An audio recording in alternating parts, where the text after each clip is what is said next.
الحمد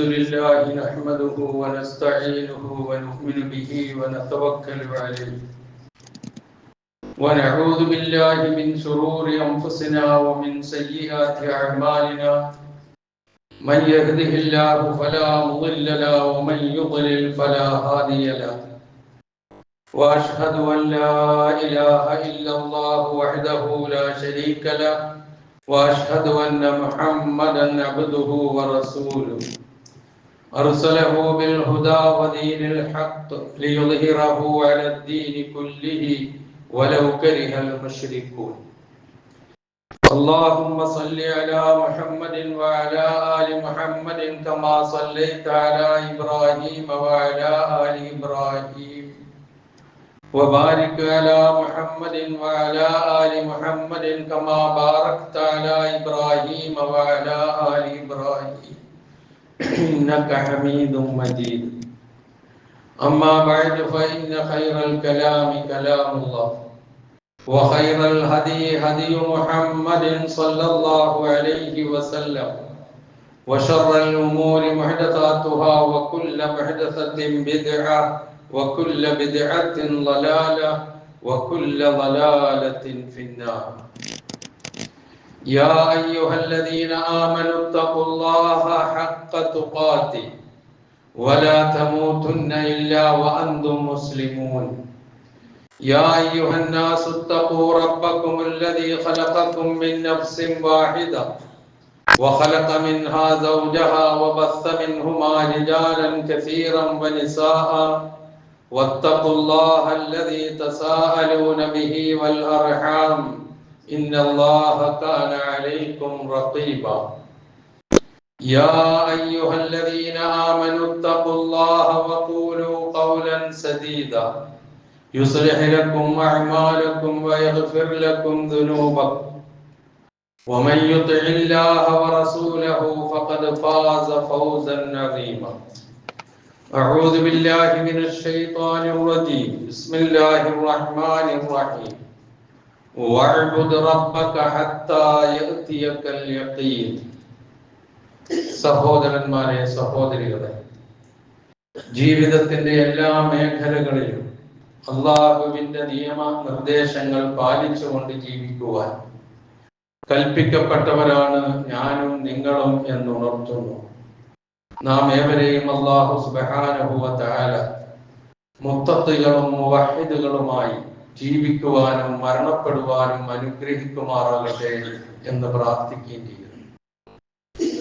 വിശുദ്ധ ഖുർആനിലെ 15-ാം അധ്യായം അൽ ഹിജ്റിലെ 99-ാമത്തെ ഒരു ചെറു വചനമാണ് ഞാൻ ഓതി കേൾപ്പിച്ചത്.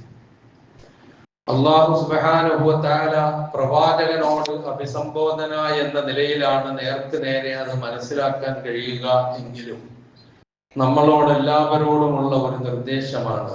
അത് മറ്റൊന്നുമല്ല, ഉറപ്പായ കാര്യം, ഒരു സംശയവുമില്ലാത്ത കാര്യം, അതായത് മരണം, അത് വന്നെത്തുന്നത് വരെ നീ നിന്റെ രക്ഷിതാവിനെ ആരാധിക്കുക എന്നാണ് അതിന്റെ അർത്ഥം.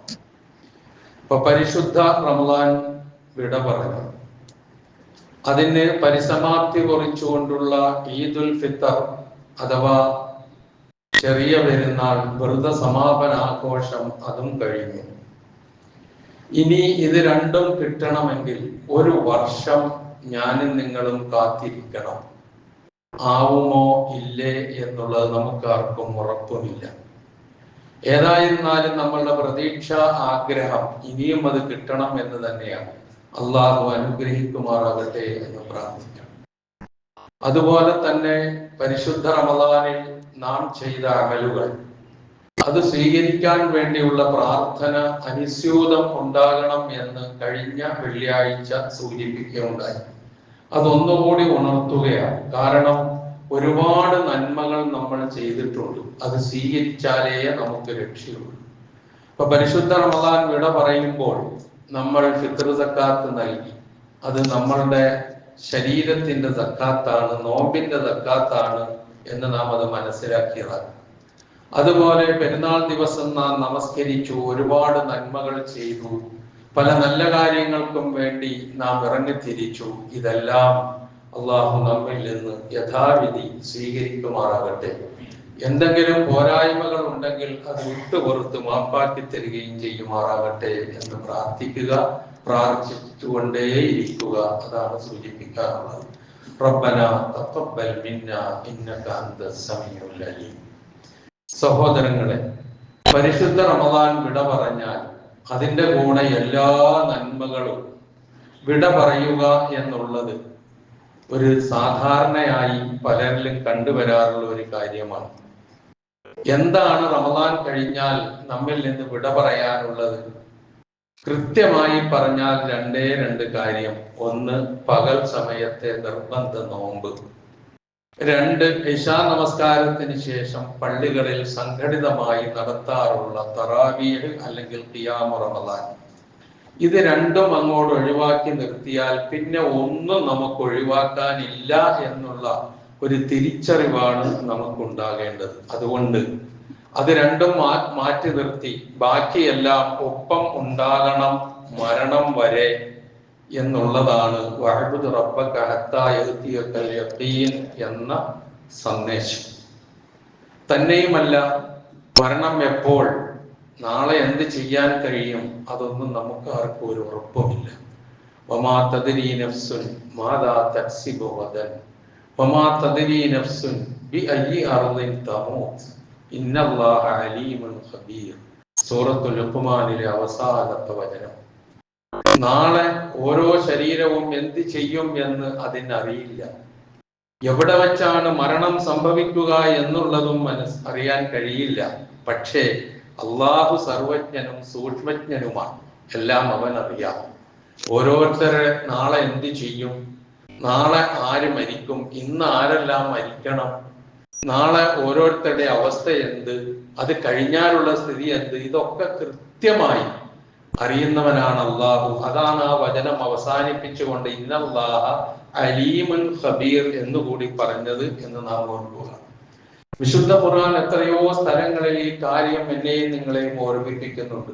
ഐനമാ തകൂനു യുദ്രിക്കുമുൽ മൗത്ത് വലൗ കുന്തും ഫീ ബുറൂജിൻ മുശയ്യദ. സൂറത്ത് നിസായിലെ 78-ാമത്തെ വചനം. നിങ്ങൾ എവിടെയായിരുന്നാലും മരണം നിങ്ങളെ പിടികൂടും.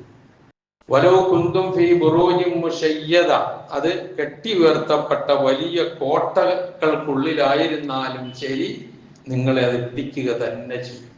ഇങ്ങനെയുള്ള സന്ദേശം എമ്പാടുമുണ്ട്. അതുകൊണ്ട് എപ്പോഴാണ് മരണം എന്നറിയാത്തത് കൊണ്ട് ഇനി ഒരു വർഷം കഴിഞ്ഞതിന് ശേഷം റമദാൻ വന്നിട്ട് ഒന്നുകൂടി എല്ലാം ശരിയാക്കാം എന്ന് കാത്തിരിക്കരുത് എന്നുള്ള വളരെ ശക്തമായ ഒരു നിർദ്ദേശമാണ് ഇതിൽ നിന്നൊക്കെ എനിക്ക് നിങ്ങൾക്കും മനസ്സിലാക്കാൻ കഴിയുക. അതുകൊണ്ട് നമ്മൾ റമദാനിൽ പഠിച്ച ഒരുപാട് പാഠങ്ങളുണ്ട്, നമുക്ക് കിട്ടിയ ഒരുപാട് സവിശേഷതകളുണ്ട്, നാം ആർജിച്ചെടുത്ത ഒരുപാട് നന്മകളുണ്ട്.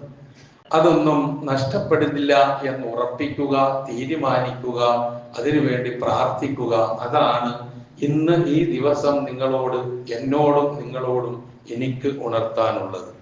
ഫർദ് നമസ്കാരങ്ങൾ കഴിയുന്നതും നമ്മൾ ജമാഅത്തായിട്ട് റമദാൻ മാസത്തിൽ കഴിക്കാൻ ശ്രമിച്ചിട്ടുണ്ട് എങ്കിൽ ഇനിയും അത് തുടരുക. അതുപോലെ തന്നെ റമദാൻ മാസത്തിൽ റവാത്തിബ് സുന്നത്തുകൾക്ക് പ്രാമുഖ്യം നൽകി മറ്റ് നവാഫിലുകൾക്ക് പ്രാമുഖ്യം നൽകിയിട്ടുണ്ട് എങ്കിൽ അത് ഒഴിവാക്കാതിരിക്കുക.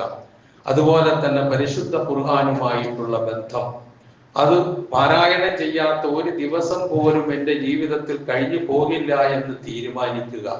അതിൻ്റെ അർത്ഥം ഗ്രഹിക്കാൻ ശ്രമിക്കുക, അത് പഠിക്കുക, അത് ചിന്തിക്കുക, അത് മനനം ചെയ്യുക, അതുമായി ബന്ധപ്പെട്ട കാര്യങ്ങൾക്ക് വേണ്ട ഒത്താശകൾ ചെയ്യുക, ഖുർആനുമായിട്ടുള്ള ബന്ധം അനുസ്യൂതം തുടർന്നു കൊണ്ടുപോവുക. ഇതൊക്കെ റമദാൻ കഴിഞ്ഞാലും നാം നിലനിർത്തേണ്ട കാര്യമാണ്. പിന്നെ മാറ്റി നിർത്താൻ പറ്റുന്നതാണോ ദുആവും പ്രാർത്ഥനയും ഇസ്തിഗ്ഫാറും അതുപോലെ തന്നെ തസ്ബീഹ് തഹ്ലീലുകളും തക്ബീറുകളും തഹ്മീദുകളും അള്ളാഹുവിന്റെ റസൂൽ സല്ലല്ലാഹു അലൈഹി വസല്ലമയുടെ പേരിലുള്ള സ്വലാത്ത് ചൊല്ലലും ഇതൊക്കെ നമുക്ക് ഒഴിവാക്കി നിർത്താൻ പറ്റുമോ? ഇല്ല, ഒന്നും ഒഴിവാക്കി നിർത്താൻ കഴിയില്ല. അതുപോലെ തന്നെ രാത്രി നമസ്കാരം, അത് റമദാനിലാകുമ്പോൾ നമ്മൾ തറാവീഹ് എന്നുള്ള പേരിൽ നമ്മൾ ഇശാ നമസ്കാരത്തിന് ശേഷം സംഘടിതമായി പള്ളികൾ നിർവഹിച്ചിരുന്നു എന്നുള്ളത് ശരിയാണ്. എന്നാൽ അതോടുകൂടി അത് പൂർണ്ണമായും അവസാനിക്കുന്നില്ല. രാത്രി നമസ്കാരം എന്നും വിശ്വാസിയുടെ മുഖമുദ്രയാണ്. തതജാഫാ ജുനൂബുഹും അനിൽ മളാജിഅ് യദ്ഊന റബ്ബഹും ഖൗഫൻ വതമഅൻ വമിമ്മാ റസഖ്നാഹും യുൻഫിഖൂൻ. ഖുർആൻ അങ്ങനെയാണ് പറയുന്നത് സൂറത്തുൽ സജ്ദയിൽ. ആ വിശ്വാസികളുടെ പാർശ്വഭാഗങ്ങൾ അവരുടെ കിടക്കകളിൽ നിന്ന് അകലും. എന്നിട്ട് അവർ അവരുടെ രക്ഷിതാവിനോട് പ്രതീക്ഷയോടും ആഗ്രഹത്തോടും കൂടി അവർ പ്രാർത്ഥിക്കും. അവർക്ക് നാം നൽകിയതിൽ നിന്ന് ചെലവഴിക്കും. ഇതൊക്കെ എന്നും നടക്കേണ്ട കാര്യമാണ്. റമദാൻ കഴിഞ്ഞു, ഇനി വിത്റായിട്ടോ തഹജ്ജുദായിട്ടോ ഏത് നിലയിലും അത് തുടർന്നു കൊണ്ട് പോകാനുള്ള ശ്രമമാണ് നമ്മുടെ ഭാഗത്ത് നിന്നുണ്ടാകേണ്ടത്. തന്നെയുമല്ല, നബി സല്ലല്ലാഹു അലൈഹി വസല്ലമ കാര്യം ശക്തമായ ഭാഷയിൽ നമ്മളോട് ഉണർത്തിയിട്ടുണ്ട്. അഫ്ളലു സ്വലാത്തി ബഅദൽ ഫരീള സ്വലാത്തുൽ ലൈൽ. നിർബന്ധ നമസ്കാരം കഴിഞ്ഞാൽ പിന്നെ ഏറ്റവും ശ്രേഷ്ഠമായ നമസ്കാരം രാത്രി നമസ്കാരമാണ് എന്ന് നബി സല്ലല്ലാഹു അലൈഹി വസല്ലമ പഠിപ്പിക്കുന്നു. ഒന്നുകിൽ ഇശാഇന് ശേഷം വിത്റായിട്ട്, അതല്ലെങ്കിൽ ഒന്ന് ഉറങ്ങി എഴുന്നതിന് ശേഷം തഹജ്ജുദായിട്ട്, കഴിയുന്ന രൂപത്തിൽ 1, 3, 5, 7, 9, 11 എന്നുള്ള നിലയിൽ അത് നിർവഹിക്കുന്ന കാര്യത്തിൽ വീഴ്ച വരുത്താതിരിക്കുക. നബി സല്ലല്ലാഹു അലൈഹി വസല്ലമ പറഞ്ഞ ഒരു സംഗതി ഉണ്ട്. ഒരിക്കൽ ജിബ്രീൽ അലൈഹിസ്സലാത്തു വസ്സലാം എന്ന മലക്ക് എൻ്റെ അടുക്കൽ വന്നു. എന്നിട്ട് എന്നോട് പറഞ്ഞു, യാ മുഹമ്മദ് ഇശ് മാ ശിഅ്ത ഫഇന്നക മയ്യിത്. മുഹമ്മദേ, നീ എങ്ങനെയാണോ ഉദ്ദേശിക്കുന്നത് അതുപോലെ നീ ജീവിക്കും, പക്ഷേ നീ മരിക്കാനുള്ളവരാണ്. വഅഹ്ബിബ് മൻ ശിഅ്ത ഫഇന്നക മുഫാരിഖ്. നീ ഇഷ്ടപ്പെടുന്നവരെ, നിനക്ക് ഇഷ്ടമുള്ളവരോടൊക്കെ നീ ഏറ്റവും വലിയ സ്നേഹം വെച്ച് പുലർത്തിക്കോ, ഇഷ്ടപ്പെട്ടോ, പക്ഷേ നീ അവരെല്ലാം വിട്ടുപിരിയേണ്ടവനാണ്. വഅമൽ മാ ശിഅ്ത ഫഇന്നക മുജ്സം ബിഹി. തീർച്ചയായും നീ ചെയ്യാവുന്ന എല്ലാ അമലുകളും ചെയ്യുക, അതിന് നിനക്ക് പ്രതിഫലം നൽകപ്പെടും. വഅലം, നീ അറിയണം, അന്ന ശറഫൽ മുഅ്മിൻ, സത്യവിശ്വാസിയായ മനുഷ്യന്റെ മാന്യത, അവന്റെ ശറഫ് എന്ന് പറയുന്നത് ഖിയാമുഹു ബിൽ ലൈൽ, അവന്റെ രാത്രി നമസ്കാരമാണ്. അപ്പൊ റമദാൻ ആവുമ്പോൾ ഒഴിവാക്കാനുള്ളതല്ലല്ലോ അത്. ഒരു വിശ്വാസി തുടരേണ്ടതാണെന്നർത്ഥം. വഇസ്സുഹു, ഒരു വിശ്വാസിയുടെ പ്രതാപം, അവന്റെ ഇസ്സത്ത്, ഇസ്തിഗ്നാഉഹു അനിന്നാസ്, മറ്റുള്ളവരെ ആശ്രയിച്ച് ജീവിക്കാതിരിക്കുക എന്നുള്ളതാണ് അവന്റെ ഇസ്സത്ത്, അവന്റെ അഭിമാനം. പ്രവാചക തിരുമേനി സല്ലല്ലാഹു അലൈഹി വസല്ലം എടുക്കൽ ജിബ്രീൽ അലൈഹിസ്സലാത്തു വസ്സലാം എന്ന മലക്ക് വന്ന് ഉപദേശിച്ച ഉപദേശമാണിത്. അതിൽ ഖിയാമുൽ ലൈൽ ഊന്നി പറഞ്ഞിട്ടുണ്ട്. അത് ഷറഫുൽ മുഅ്മിൻ എന്നാ പറഞ്ഞത്, വിശ്വാസിയുടെ മാന്യതയാണെന്ന് പറഞ്ഞു. അതുപോലെ എല്ലാ രാത്രികളിലും രാത്രിയുടെ അവസാനത്തിന്റെ 1/3 അവശേഷിക്കുമ്പോൾ ജിബ്രീൽ അലൈഹിസ്സലാത്തു വസ്സലാം എന്ന മലക്ക് ഏറ്റവും അടുത്ത ആകാശത്തേക്ക് ഇറങ്ങി വരും. അല്ലാഹു സുബ്ഹാനഹു വ തആല ഏറ്റവും അടുത്ത ആകാശത്തേക്ക് ഇറങ്ങി വരും. എല്ലാ രാത്രിയിലും, റമദാനിൽ മാത്രമല്ല, റമദാനിലെ രാത്രിയിൽ മാത്രമല്ല, അതിന് ആദ്യ ഭാഗത്തുമല്ല, രാത്രിയുടെ അവസാനത്തിലെ 1/3 അവശേഷിക്കുന്ന സന്ദർഭത്തിലാണ് അള്ളാഹു അടുത്ത ആകാശത്തേക്ക് ഇറങ്ങി വരുന്നത്. എന്നിട്ട് അള്ളാഹു ചോദിക്കും, മയ്യദ്ഉനി, ആരാണ് എന്നോട് പ്രാർത്ഥിക്കുന്നത്? ഫഅസ്തജീബു ലഹു, ഞാൻ അവന് ഉത്തരം ചെയ്യും. അതുപോലെ വമൻ യസ്തഗ്ഫിറുനി ഫഅഗ്ഫിറു ലഹു, ആരാണ് എന്നോട് പാപമോചനം തേടുന്നത്? അവന് ഞാൻ പുറത്തു കൊടുക്കും. വമൻ യസ്അലുനി, ആരാണ് എന്നോട് ചോദിക്കാനുള്ളത്? ഫഉഅതീഹി, അവൻ എന്ത് ചോദിക്കുന്നുവോ അതവന് ഞാൻ നൽകും. അപ്പൊ അള്ളാഹു അടുത്ത ആകാശത്തേക്ക് ഇറങ്ങി വന്നുകൊണ്ട് വിശ്വാസികൾ ചോദിക്കുന്നത് നൽകുന്ന, വിശ്വാസികൾ ആവശ്യപ്പെടുന്നത് നൽകുന്ന, വിശ്വാസികൾ പ്രാർത്ഥിക്കുന്നതിന് ഉത്തരം ചെയ്യുന്ന, വിശ്വാസികൾ പാപമോചനം തേടിയാൽ പുറത്തു കൊടുക്കുന്ന ഒരു സമയമുണ്ട്. ആ സമയം ഈ രാത്രിയുടെ അന്ത്യയാമത്തിലാണ്. നഷ്ടപ്പെടുത്താതിരിക്കുക, റമദാനിൽ മാത്രമല്ലാതെന്ന് ഓർക്കുക. അതുപോലെ പ്രവാചകൻ പറഞ്ഞു, അലൈക്കും ബി ഖിയാമിൽ ലൈൽ, നിങ്ങൾ രാത്രി നമസ്കാരത്തെ മുറുകെ പിടിക്കുക, അത് ശ്രദ്ധിക്കുക. കാരണം ഫഇന്നഹു ദഅബുസ് സാലിഹീൻ, അത് സജ്ജനങ്ങളുടെ സ്വഭാവമാണ്. നിങ്ങളുടെ തബിലക്കും, നിങ്ങളുടെ മുമ്പുള്ള പൂർവികന്മാരായ സജ്ജനങ്ങളായ ആൾക്കാരുടെ പതിവാണ്. വഹുവ ഖുർബത്തുൻ ഇലാ റബ്ബിക്കും, അത് നിങ്ങളുടെ രക്ഷിതാവിലേക്ക് നിങ്ങളെ അടുപ്പിക്കാനുള്ളതാണ്. വമുകഫിറത്തുൽ ലിസ്സയ്യിആത്ത്, അത് നിങ്ങളുടെ പാപങ്ങൾ പുറത്തു തരാനുള്ളതാണ്. സർവ തെറ്റുകളിൽ നിന്നും കുറ്റങ്ങളിൽ നിന്നുള്ള പ്രതിരോധമാണത് എന്ന് നബി സല്ലല്ലാഹു അലൈഹി വസല്ലമ പറയുമ്പോൾ റമളാനിൽ മാത്രമാണതെന്ന് തെറ്റിദ്ധരിച്ചുകൊണ്ട് അത് ഒഴിവാക്കുന്ന അവസ്ഥ ഉണ്ടാകരുത് എന്ന് പ്രത്യേകം സൂചിപ്പിക്കുകയാണ് ഈ സന്ദർഭത്തിൽ. അപ്പോൾ അതും നമുക്ക് ഒഴിവാക്കാനില്ല എന്ന് നാം അറിയുക. പിന്നുള്ളത് എന്താ? നമ്മുടെ നാവിനെ സൂക്ഷിക്കുക എന്നുള്ളത് റമളാൻ കഴിയുമ്പോൾ വേണ്ട എന്നാണ്. റമളാനിൽ നമ്മളത് കുറെ സൂക്ഷിച്ചിരുന്നു, കാരണം നോമ്പ് നഷ്ടപ്പെട്ടു പോകുമെന്ന ഭയത്താൽ. ഇനി റമളാൻ കഴിഞ്ഞു, ഇനി റമളാനിൽ കൂടി ബാക്കിയുള്ളത്, അവശേഷിച്ചത്, അരിയറായിട്ടുള്ളത് റമളാൻ കഴിഞ്ഞതിന് ശേഷം ഇനി അങ്ങോട്ട് തുറന്നു വിട്ടേക്കാനാണോ നമ്മൾ നമ്മുടെ നാവ് കൊണ്ട് ഉദ്ദേശിക്കുന്നത്? അരുത്. കാരണം അള്ളാഹുവിന്റെ റസൂല് പറഞ്ഞത്, മൻ കാന യുഅ്മിനു ബില്ലാഹി വൽ യൗമിൽ ആഖിർ ഫൽയഖുൽ ഖൈറൻ ഔ ലിയസ്മുത്. ആരെങ്കിലും അല്ലാഹുവിലും അന്ത്യദിനത്തിലും വിശ്വസിക്കുന്നുണ്ടെങ്കിൽ, അവൻ സംസാരിക്കുന്നുണ്ടെങ്കിൽ നല്ലത് സംസാരിക്കണം, അല്ലെങ്കിൽ മൗനം പാലിക്കണം.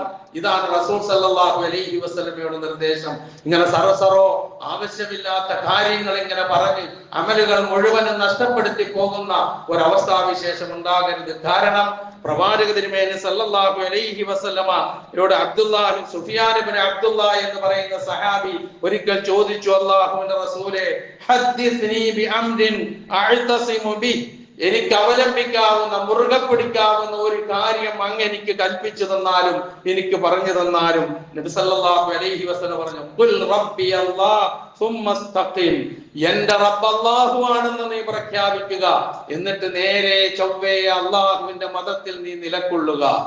ഇതാണ് ഒന്നാമത്തെ ഉപദേശം. സുഫിയാൻ ഇബ്നു അബ്ദുല്ലാഹ് റളിയല്ലാഹു അൻഹു പ്രവാചകനോട് ചോദിച്ച ചോദ്യം ഇതാണ്, എന്താണ് എനിക്ക് അവലംബിക്കാൻ പറ്റുന്ന, എന്നും മുറുകെ പിടിക്കാൻ പറ്റുന്ന ഒരു കാര്യം എനിക്ക് ഉപദേശിച്ചു തരണമെന്നാ പറഞ്ഞത്. അപ്പൊ ആദ്യം പറഞ്ഞത് എന്താ? നീ അല്ലാഹു ആണ് എന്റെ റബ്ബ് എന്ന് പറയുക. എങ്ങനത്തെ തോന്നിയമാതിരി ജീവിക്കലല്ല, സുമ്മസ്തഖീം, ആ പ്രഖ്യാപനത്തിനനുസരിച്ച് നീ ജീവിച്ച് മുന്നോട്ട് പോവുക, ഇസ്തിഖാമത്ത് ഉണ്ടാവുക, സിറാത്തുൽ മുസ്തഖീമിൽ തന്നെയാണെന്ന് ഉറപ്പുവരുത്തുക. ഇഹ്ദിനസ് സിറാത്തൽ മുസ്തഖീം എന്ന് പറഞ്ഞ ആ പ്രാർത്ഥനയിൽ ഞാൻ ഉണ്ട് എന്ന് ഉറപ്പുവരുത്തുക. വഅന്ന ഹാദാ സിറാത്തി മുസ്തഖീമൻ, ഇതാണ് എന്റെ നേരായ മാർഗം, അത് പിൻപറ്റുക എന്ന് പറഞ്ഞത് ഞാൻ ഉണ്ട് എന്ന് ഉറപ്പുവരുത്തുക എന്നാണ് അദ്ദേഹത്തോട് ഉണർത്തിയത്. പിന്നെ രണ്ടാമത് പറഞ്ഞത് എന്താണെന്നറിയോ?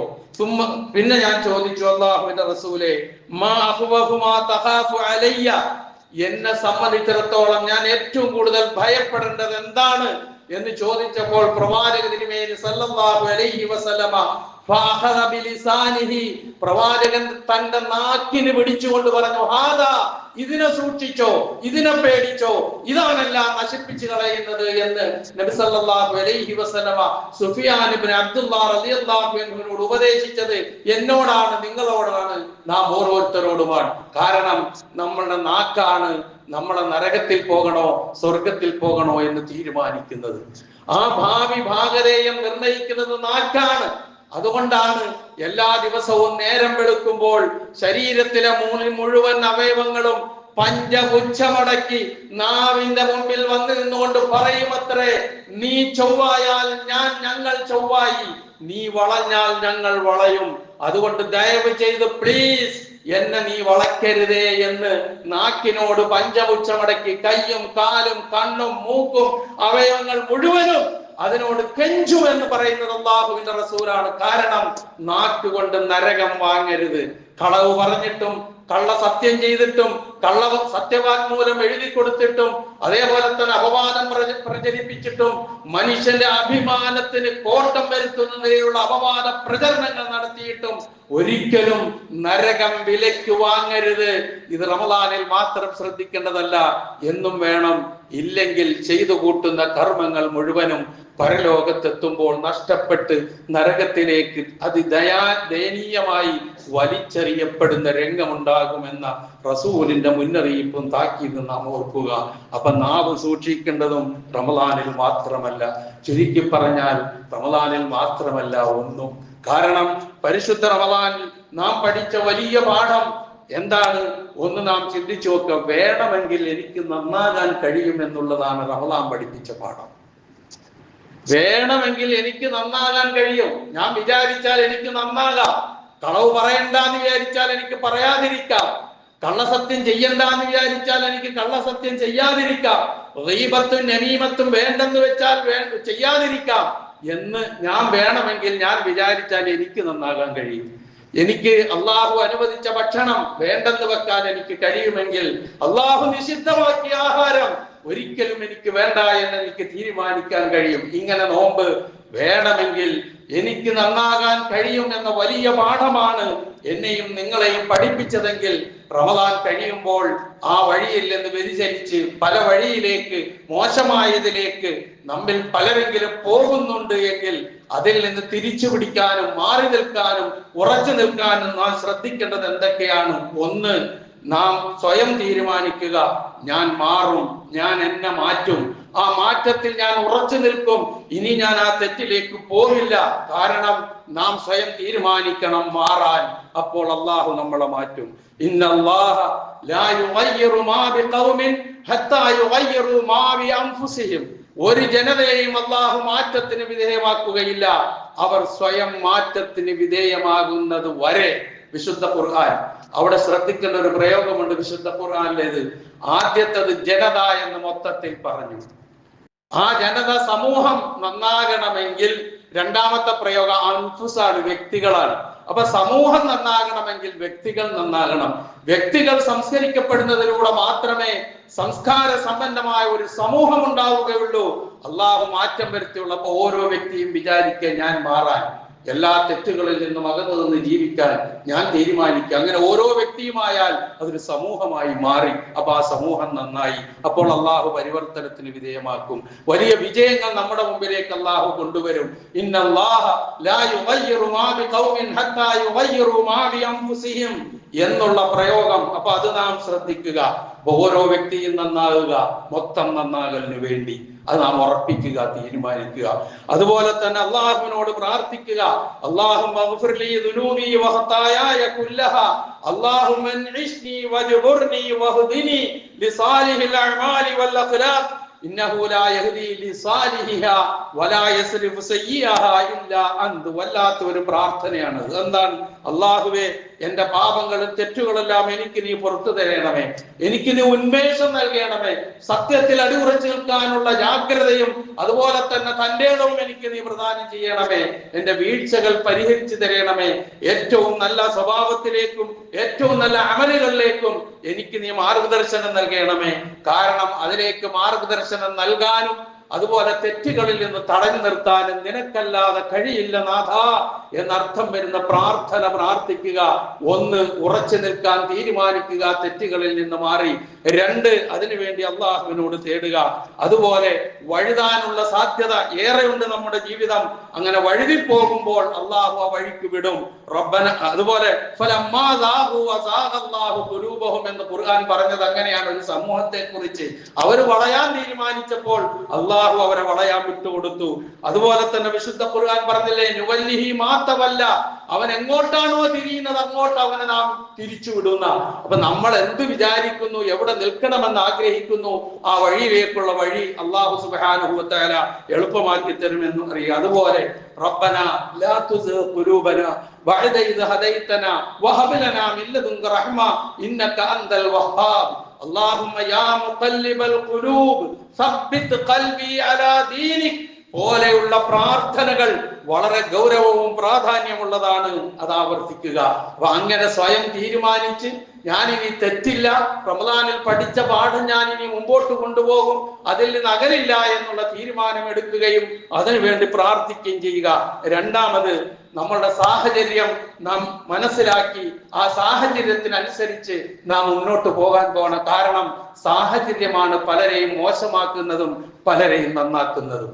അത് നാം തിരിച്ചറിയേണ്ട ഒരു കാര്യമാണ്. ഇപ്പൊ നാം നോക്കുക, ലഹരിയും കൊലപാതകവും അതുപോലെ തന്നെ നാട്ടിൽ നടക്കുന്ന ജീർണതകളും അധാർമികതകളും നാം എടുത്തു നോക്കിയാൽ അതിന്റെ ഒക്കെ പിന്നിലേക്ക് എത്തിയാൽ സാഹചര്യങ്ങളുടെ പങ്ക്, സമ്മർദ്ദം ഏറ്റവും കൂടുതൽ നമുക്ക് കാണാൻ കഴിയും. അത് വിദ്യാർത്ഥികളുടെ ഇടയിലായിരുന്നാലും യുവാക്കളുടെ ഇടയിലായിരുന്നാലും സമൂഹത്തിന്റെ പൊതുധാരകളിലായിരുന്നാലും ശരി, അതെല്ലാം നമുക്ക് മനസ്സിലാക്കാൻ കഴിയും. അതുകൊണ്ട് അത്തരം പിഴപ്പിക്കുന്ന സാഹചര്യങ്ങളിൽ നിന്ന് വിട്ടുനിൽക്കാനുള്ള അത് കേൾക്കാൻ പോലും ചെവി കൊടുക്കാതിരിക്കാനുള്ള ഒരു മാനസികാവസ്ഥയിലേക്ക് നമ്മൾ ഉയരണം. വിശുദ്ധ ഖുർആൻ സൂറത്തു ഖസസിലെ 55-ാമത്തെ വചനത്തിലൂടെ ആ കാര്യം നമ്മെ പഠിപ്പിക്കുന്നുണ്ട്.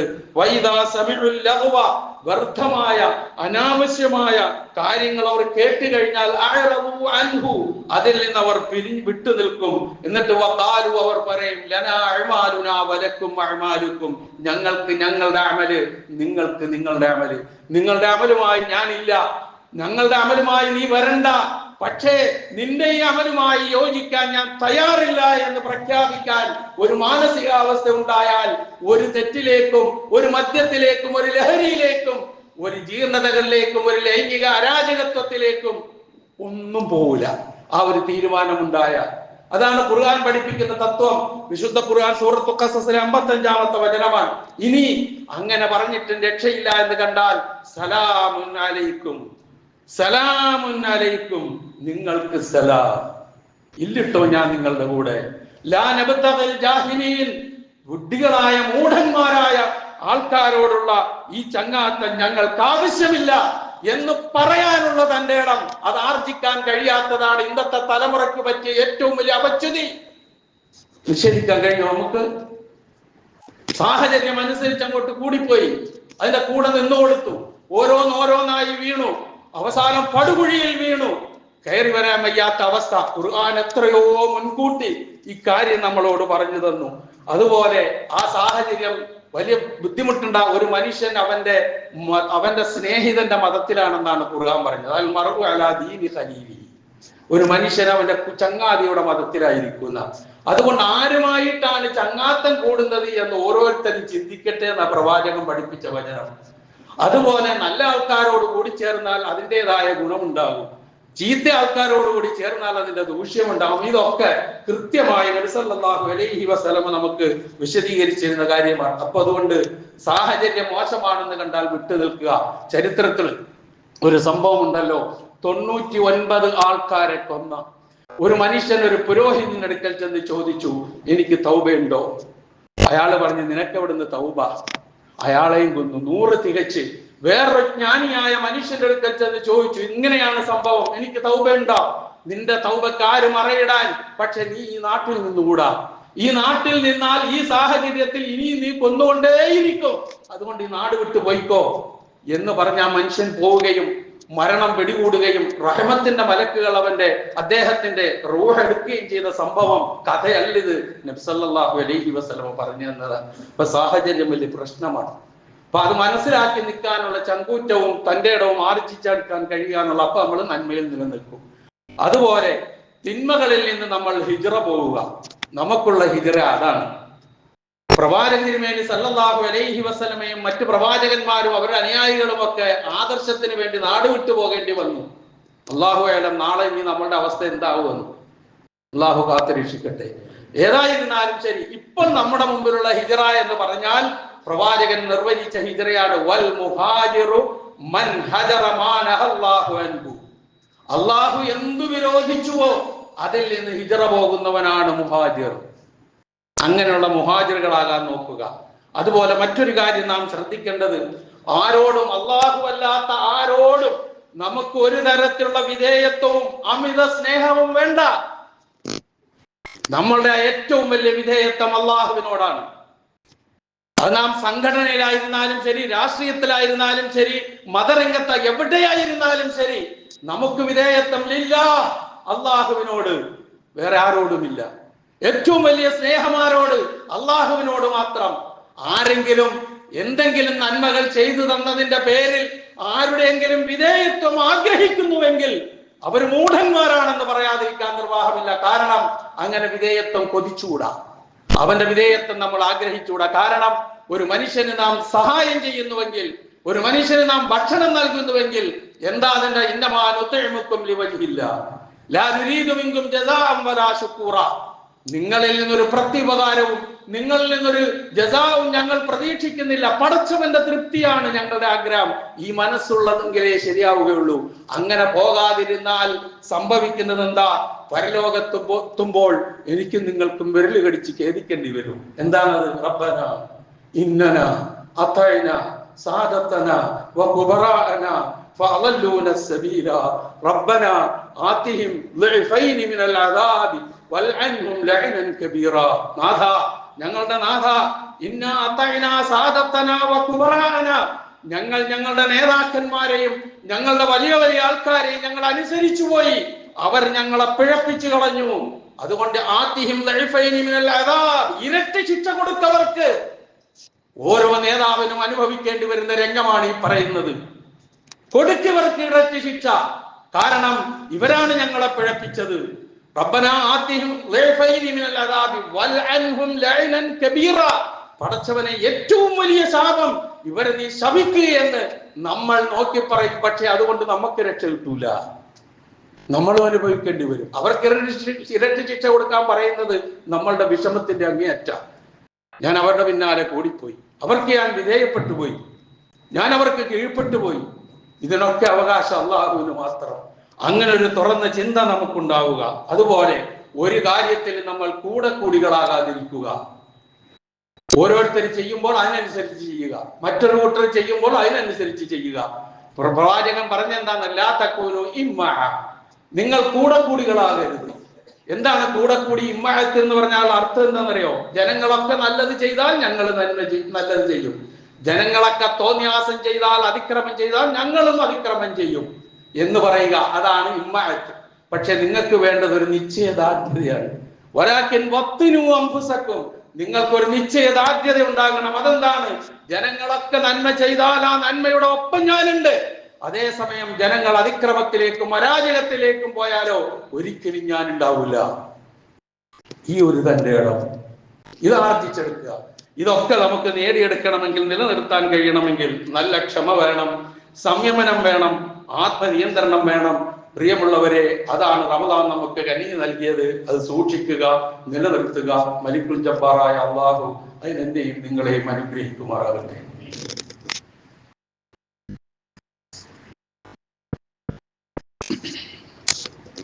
അൽഹംദുലില്ലാ الذي هدانا لهذا وما كنا لنهتدي لولا أن هدانا الله والصلاة والسلام على أشرف الأنبياء والمرسلين وعلى آله وصحبه ومن تبعهم بإحسان إلى يوم الدين أما بعد اتقوا الله عباد الله. ഒരിക്കൽ കൂടി അല്ലാഹുവിന്റെ ആജ്ഞാനുവർത്തികളായി ജീവിക്കുവാൻ ഞാൻ ഉണർത്തുന്നു. നിരന്തരമായ നിയമ നിർമ്മാണങ്ങളിലൂടെ, അക്രമത്തിലൂടെയും അരാജകത്വത്തിലൂടെയും ഇന്ത്യൻ മുസ്ലിങ്ങളുടെ അസ്തിത്വം ചോദ്യം ചെയ്യുന്ന സ്ഥിതി നമ്മുടെ എല്ലാം പ്രിയപ്പെട്ട രാജ്യത്ത് ഏതാണ്ട് ഒരു പതിറ്റാണ്ടായി തുടങ്ങി. അത് അനുസ്യൂതം തുടരുകയാണ്. അതിനൊരുപാട് ഉദാഹരണങ്ങൾ നമ്മുടെ മുമ്പിലുണ്ട്. ബാബരി മസ്ജിദ് തകർത്ത് ക്ഷേത്രം പണിതത്, മുത്തലാഖിന്റെ ബില്ല്, പൗരത്വ ഭേദഗതി ബില്ല്, അതുപോലെ തന്നെ ഏക സിവിൽ കോഡ് പോലെ മുസ്ലിം സമുദായത്തെ അപരവൽക്കരിക്കാനും ഒറ്റപ്പെടുത്താനുമുള്ള നിരന്തരമായ ശ്രമം. അത് വിശ്വാസങ്ങളിൽ കൈകടത്തിയിട്ടുണ്ട്, വ്യക്തി സ്വാതന്ത്ര്യം ഹനിച്ചുകൊണ്ടുണ്ട്, ആരാധനാ സ്വാതന്ത്ര്യം നിഷേധിച്ചുകൊണ്ടുണ്ട്, ആരാധനാലയങ്ങളെ ഭീഷണിയുടെ നിഴലിൽ നിർത്തിയിട്ടുമുണ്ട്. ഇങ്ങനെ പല രൂപത്തിലാണ് അത് വരുന്നത്. അങ്ങനെ ജനാധിപത്യവും മതേതരത്വവും കശാപ്പ് ചെയ്തുള്ള നീക്കങ്ങളാണ് നടത്തുന്നത്. ഇപ്പൊ കഴിഞ്ഞ ദിവസം പാർലമെന്റിൽ ഒരു ബില്ല് പാസ്സായി. വഖഫ് ഭേദഗതി ബില്ല് എന്നാണ് അതിന്റെ പേര്. തലയെണ്ണത്തിന്റെ ബലത്തിൽ മാത്രമാണ് അത് പാസ്സാക്കാൻ കഴിഞ്ഞത്. അതിന്റെ അന്തസ്സത്ത നല്ല നിലയിൽ ചോദ്യം ചെയ്യപ്പെട്ടിട്ടുണ്ട് എന്നുള്ളത് ഒരു യാഥാർത്ഥ്യമാണ്, വസ്തുതയാണ്. ഇനി രാജ്യസഭയും കടന്നാൽ പിന്നെ പ്രസിഡന്റ് ഒപ്പിട്ട് കഴിഞ്ഞാൽ നിയമമാകും. അതുണ്ടാകും എന്ന് തന്നെയാണല്ലോ നമ്മുടെയൊക്കെ പ്രതീക്ഷ. ഉണ്ടാകുമെന്ന് തന്നെയാണല്ലോ ധാരണ. ഉണ്ടാകാതിരിക്കാനുള്ള വഴിയില്ല. അതാണ് ഇന്നത്തെ ഇന്ത്യയിലെ ചുറ്റുപാട്. ഈ വഖഫ് എന്ന് പറയുന്നത് തികച്ചും മുസ്ലിങ്ങളുമായി മാത്രം ബന്ധപ്പെടുന്ന കാര്യമാണ്. എന്താണ് വഖഫ് എന്ന് പറഞ്ഞാൽ? ഒരു നല്ല സത്യവിശ്വാസിയായ മനുഷ്യൻ തൻ്റെ സമ്പത്തിന്റെ ഇത്ര വിഹിതം ഇന്ന സ്ഥാപനത്തിന് അള്ളാഹുവിന് വേണ്ടി ഞാൻ സമർപ്പിച്ചിരിക്കുന്നു, വഖഫ് ചെയ്തിരിക്കുന്നു പറയുന്നതാണല്ലോ വഖഫ് എന്ന് പറയുന്നത്. ഇതിൽ വേറെ ആർക്കും ഒരു കടമയില്ല, കടപ്പാടും ഇല്ല, ബാധ്യതയില്ല. മുഴുവൻ മുസ്ലിങ്ങളുമായി ബന്ധപ്പെടുന്ന കാര്യമാണ്. എന്നാൽ ഒരു സാധാരണ ഇന്ത്യയിൽ ഒരുപാട് ഭേദഗതികൾ വഖഫ് ബില്ലുമായി ബന്ധപ്പെട്ടുണ്ടായിട്ടുണ്ട്. അന്നൊന്നും ഉണ്ടാകാത്ത ഒച്ചയും ബഹളവും എന്തുകൊണ്ട് ഇപ്പോൾ ഉണ്ടാകുന്നു എന്നുള്ളതാണ് നമ്മൾ ചിന്തിക്കേണ്ട കാര്യം. അവിടെ നാം മനസ്സിലാക്കേണ്ടത്, ആർക്കാണോ വഖഫുമായി ബന്ധപ്പെട്ട കാര്യങ്ങൾ, ആ വഖഫുമായി ബന്ധപ്പെട്ട കാര്യങ്ങൾ ഉള്ളവരുടെ അഭിപ്രായങ്ങൾ സ്വരൂപിക്കാനോ കേൾക്കാനോ ആ അഭിപ്രായങ്ങൾ ക്രോഡീകരിക്കാനോ അതിൽ നിന്ന് നല്ല അഭിപ്രായങ്ങൾ പരിഗണിക്കാനോ ഒന്നും തയ്യാറാകാതെ തികച്ചും ഏകപക്ഷീയമായി മുസ്ലിം ന്യൂനപക്ഷത്തെ കടന്നാക്രമിക്കുക എന്നുള്ള ലക്ഷ്യത്തോടു കൂടിയാണ് ഈ ബില്ല് എന്നുള്ളതാണ് ഈ വിവാദങ്ങൾക്കൊക്കെ കാരണം. ഇവിടെ മുമ്പും ഉണ്ടായിട്ടുണ്ടല്ലോ, 95-ൽ വഖഫ് ആക്ട് ഭേദഗതി നടന്നിട്ടുണ്ട്. പക്ഷെ അന്നൊന്നും ഈ പ്രശ്നങ്ങൾ ഉണ്ടായിട്ടില്ല. ഉണ്ടാകാതിരിക്കാൻ കാരണം മുസ്ലിങ്ങൾക്ക് അനുകൂലമായ നിലയിൽ അവരുടെ വഖഫ് സ്വത്തുക്കൾ കൈകാര്യം ചെയ്യാൻ പറ്റുന്ന നിലയിലുള്ള എല്ലാ സ്വാതന്ത്ര്യം അന്ന് ഉണ്ടായിരുന്നു. ഇന്നിപ്പോ അവസ്ഥ എന്താ? രാജ്യത്തെ 11.95 ലക്ഷം കോടി രൂപ വിലമതിക്കുന്ന വഖഫ് സ്വത്തുക്കളുടെ ഉടമസ്ഥാവകാശമാണ് ഈ നഷ്ടപ്പെടാൻ പോകുന്നത്.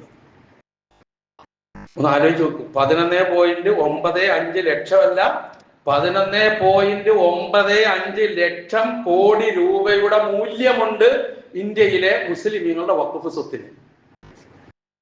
അതെല്ലാം കൂടി ഇങ്ങോട്ട് അടക്കി ഭരിക്കാനുള്ള ഒരു ആക്രാന്തമായിട്ട് വേണം ഇതിനെ കാണുന്നത്.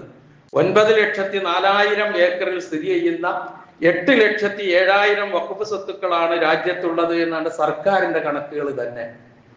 അപ്പൊ അത്രയേറെ വഖഫ് സ്വത്തുക്കൾ മുസ്ലിമീങ്ങളുടെ കയ്യിലുണ്ട് എന്നുള്ളത് സഹിക്കാൻ കഴിയുന്നില്ല. അതാണ് ഇതിന്റെ കാരണം, അല്ലാതെ വേറൊന്നുമില്ല എന്ന് മനസ്സിലാക്കുക. ഇപ്പം ഈ 95-ലെ വഖഫ് ആക്ട് ഭേദഗതി ചെയ്തുകൊണ്ടാണ് ഇത് വന്നത്.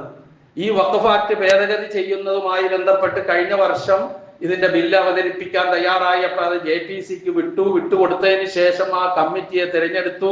പക്ഷെ ആ കമ്മിറ്റിയും വെറും ഒരു കമ്മിറ്റി ആയിരുന്നു. എന്ന് പറഞ്ഞാൽ ആരാണോ ഇതിൽ അഭിപ്രായം പറയുന്നത് അവരാരും അതിലില്ല. ആരൊക്കെയാണോ അതിനെ എതിർക്കുന്നത് അവർക്കൊക്കെ ഭൂരിപക്ഷവും. പേരിന് വേണ്ടി ആരെയൊക്കെ കൂട്ടിച്ചേർത്താണ് JPC കമ്മിറ്റി. അപ്പൊ തന്നെ നമുക്കറിയാം ഇതെങ്ങനെ വരും. അന്ന് മിമ്പറിൽ നിന്ന് ഞാൻ പറഞ്ഞതാണത്. ഇതെങ്ങനെ വരുമെന്ന് ഏറെക്കുറെ നമുക്ക് മനസ്സിലാക്കാൻ കഴിയുന്നുള്ള അതേ അവസ്ഥ തന്നെയാണ്. കാരണം ആരുടെ അതിന് ശേഷം അഭിപ്രായ സ്വരൂപണം നടത്തി. എത്രയോ സംഘടനകൾ അവരുടെ അഭിപ്രായങ്ങൾ അറിയിച്ചു. എന്തെങ്കിലും ഒന്ന് സ്വീകരിച്ചോ? ഒന്നും സ്വീകരിച്ചില്ല. അത് ഏറ്റവും പ്രയാസമുണ്ടാക്കുന്ന നിലയിലേക്ക് ആ ബില്ല് വന്നു. തലയെണ്ണനുസരിച്ച് അത് പാസാക്കി എന്നുള്ളത് ഉറപ്പാണ്. അത് നമുക്ക് നിഷേധിക്കാൻ കഴിയുന്ന കാര്യമല്ല. ഒരുപാട് പ്രശ്നങ്ങൾ ഇതുമായി ബന്ധപ്പെട്ട് വരുന്നുണ്ട്. അതിൽ ഏറ്റവും പ്രധാനമായിട്ടുള്ള ഒരു കാര്യം, വഖഫ് ബൈ യൂസർ എന്ന് പറയുന്നത് ഒരാൾ വാമൊഴിയായിട്ട് രേഖപ്പെടുത്താതെ വാമൊഴിയായിട്ട് ഇന്ന സ്വത്ത് ഇന്ന പള്ളിക്ക് ഇന്ന സ്ഥാപനത്തിന് എന്ന് പറഞ്ഞു പോയിട്ടുണ്ട് എങ്കിൽ അതുമായി ബന്ധപ്പെട്ട കാര്യങ്ങളിൽ വലിയ ആശങ്കയും അങ്കലാപ്പും സൃഷ്ടിക്കുന്നുണ്ട് ഈ ബില്ലൊന്ന്. രണ്ടാമതായി, വഖഫ് ചെയ്യുന്നവൻ ആരാണോ അവൻ 5 വർഷമായി ഇസ്ലാം ആചരിച്ചു വരുന്ന വ്യക്തി ആയിരിക്കണമെന്ന വ്യവസ്ഥ ഇതിനകത്തുണ്ട്. ഇത് മറ്റു മതവിഭാഗങ്ങൾക്കൊന്നും ഇല്ലാത്ത ഒരു കാര്യമാണ്. മുസ്ലിങ്ങൾക്ക് മാത്രം ഇതുപോലുള്ള കാര്യങ്ങൾ കൊണ്ടുവരിക. അതുപോലെ തന്നെ കേന്ദ്ര വഖഫ് കൗൺസിലായിരുന്നാലും സംസ്ഥാന വഖഫ് ബോർഡുകളായിരുന്നാലും വഖഫ് ട്രൈബ്യൂണലുകളായിരുന്നാലും ഇവിടെ ഒക്കെ മുസ്ലിങ്ങളല്ലാത്തവരെ നിയമിക്കാനുള്ള നിർദ്ദേശം അതിനകത്തുണ്ട്. ഇവിടെ മുസ്ലിമീങ്ങളല്ലാത്തവരുടെ അമ്പലങ്ങളുണ്ട്. അതുപോലെ തന്നെ എത്രയോ സ്ഥാപനങ്ങൾ അവർ വെച്ചു പുലർത്തുന്നുണ്ട്. ആ സ്ഥാപനങ്ങളിൽ ഒന്നും കാണാത്ത ഒരവസ്ഥയാണ് ഇതിലെ. എന്തിനാണ് ഇത്ര വാശി പിടിക്കുന്നത്? മുസ്ലിമീങ്ങൾ അള്ളാഹുവിന്റെ തൃപ്തിക്ക് വേണ്ടി നൽകിയ വസ്തു കൈകാര്യം ചെയ്യാൻ അതിലെന്തെങ്കിലും പോരായ്മയോ തിരിമറിയോ നടത്തുന്നുണ്ടെങ്കിൽ അത് പിടിക്കുടനെ ശിക്ഷിക്കപ്പെടണം. ഇതിലൊന്നും നമുക്ക് അഭിപ്രായ വ്യത്യാസമില്ല. സുതാര്യമായിരിക്കണം, അഭിപ്രായ വ്യത്യാസമില്ല. പക്ഷെ അതിനുവേണ്ടി അതിന്റെ കടയ്ക്ക് തന്നെ കത്തി വെക്കേണ്ട അവസ്ഥാവിശേഷം. തലവേദന ഉണ്ടായാൽ തല വെട്ടിമാറ്റലല്ല വേണ്ടത്, തലവേദനയ്ക്ക് ചികിത്സിക്കല ഉണ്ടാകേണ്ടത്. അതിന് പകരം ചെയ്യുന്ന പണി ഇതാണ്. അതുപോലെ വഖഫ് എന്ന് പറയുന്ന മുസ്ലിം സ്വയംഭരണമാണ്, അവർക്കാണ് അതിൽ അവകാശം. അതിനെ ഒക്കെ ഹനിക്കുന്ന നിലയിലാണ് ഇതിന്റെ പോക്ക്. അതുപോലെ തന്നെ പല കാര്യങ്ങളുമുണ്ട്. വളരെ ചുരുക്കി പറഞ്ഞാൽ ഭരണഘടന അനുശാസിക്കുന്ന 25, 26 ഭാഗം പോലും നിഷ്കാസനം ചെയ്യുന്നതിനും എന്ന് വെച്ചാൽ മതസ്വാതന്ത്ര്യവും മതസ്ഥാപനങ്ങൾ നിയന്ത്രിക്കാനുള്ള അവകാശവുമാണല്ലോ 25, 26. ഇതൊക്കെ നിഷേധിക്കുന്ന ഒരു ബില്ലാണിത്. അതുകൊണ്ട് ഇൻഷാ അല്ലാഹ് നമ്മളുടെയൊക്കെ പ്രതീക്ഷയും പ്രാർത്ഥനയും ഇത് എങ്ങനെ നിയമമായാലും കോടതിയിൽ ചോദ്യം ചെയ്യപ്പെടാൻ കഴിയുന്ന സാഹചര്യങ്ങൾ ഏറെയുണ്ട് എന്നാണ് നിയമവിദഗ്ധന്മാരിൽ നമുക്ക് മനസ്സിലാക്കാൻ കഴിയുന്ന ആ ഒരു പ്രതീക്ഷ ഏതായിരുന്നാലും നമ്മുടെ മുമ്പിലുണ്ട്. ചുരുക്കി പറഞ്ഞാൽ പള്ളിയും ഖബർസ്ഥാനും ഉൾപ്പെട്ട സ്ഥലം സർക്കാരിൻ്റെതാണെന്ന് ആരെങ്കിലും പരാതി നൽകിയാൽ അതിലൊരു തീർപ്പുണ്ടാകുന്നത് വരെ അവിടെ ആരാധനകളോ മയ്യിത്ത് സംസ്കരണമോ തടയാൻ അധികാരികൾക്ക് അവകാശമുണ്ടായി തീരുന്ന നിലയിലുള്ള കൊടും ചതിയാണ് ഈ ബില്ല് എന്നുള്ളത് തിരിച്ചറിയുക. അതിനെതിരെ ശക്തമായി നമ്മൾ പ്രതിഷേധിക്കണം. മാന്യമായ നിലയിലുള്ള പ്രതിഷേധം, നിയമപരമായി എങ്ങനെ നേരിട്ട് ഇത് ഇല്ലാതാക്കാൻ കഴിയുന്നുള്ള ആലോചന വേണം.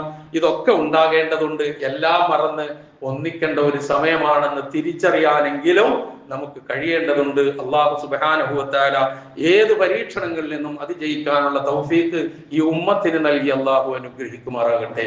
ആരുടെ വെല്ലുവിളികളെയും അതിജയിച്ച് മുന്നോട്ട് പോകാനുള്ള തൗഫീഖ് അല്ലാഹു പ്രദാനം ചെയ്തു തരുമാറാകട്ടെ.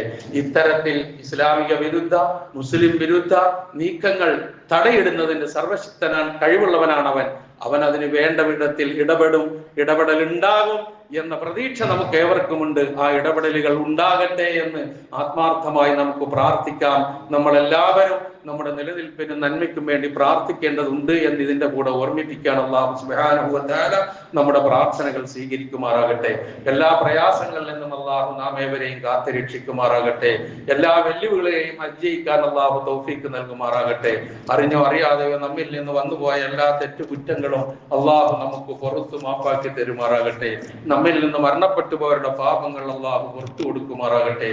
അവരെയും നമ്മളെയും അല്ലാഹു ജന്നാത്തുൽ ഫിർദൗസിൽ ഒരുമിച്ച് കൂട്ടുമാറാകട്ടെ. നമ്മളോട് ദുആ കൊണ്ട് വസിയ്യത്ത് ചെയ്തവരുടെ എല്ലാ ആഗ്രഹങ്ങളും അല്ലാഹു സഫലീകരിച്ചു കൊടുക്കുമാറാകട്ടെ. അവരുടെ പ്രയാസങ്ങളെ അല്ലാഹു കെട്ടിക്കൊടുക്കുമാറാകട്ടെ. കടം കൊണ്ട് വലയുന്നവരുടെ പ്രയാസങ്ങൾ അല്ലാഹു ദൂരീകരിച്ചു കൊടുക്കുമാറാകട്ടെ. സർവോപരി ഇസ്ലാമിനും മുസ്ലിം ഉമ്മത്തിനും അല്ലാഹു ഇസ്സത്തിനെ പ്രദാനം ചെയ്യുമോ. اللهم اغفر للمؤمنين والمؤمنات والمسلمين والمسلمات الأحياء منهم والأموات إنك مجيب الدعوات ويا قاضي الحاجات. اللهم أعز الإسلام والمسلمين وأذل الشرك والمشركين. اللهم أعز الإسلام والمسلمين وأذل الشرك والمشركين. اللهم أعز الإسلام والمسلمين وأذل الشرك والمشركين. اللهم انصر من نصر دينك يا رب العالمين. اللهم خذل من خذل دينك وأمتك يا رب العالمين. ربنا تقبل منا إنك أنت السميع العليم. اللهم أجرنا من النار. اللهم أجرنا من النار. اللهم أجرنا من النار. ربنا اغفر لنا ولإخواننا الذين سبقونا بالإيمان ولا تجعل في قلوبنا غلا للذين آمنوا ربنا إنك رؤوف رحيم. ربنا آتنا في الدنيا حسنة وفي الآخرة حسنة وقنا عذاب النار.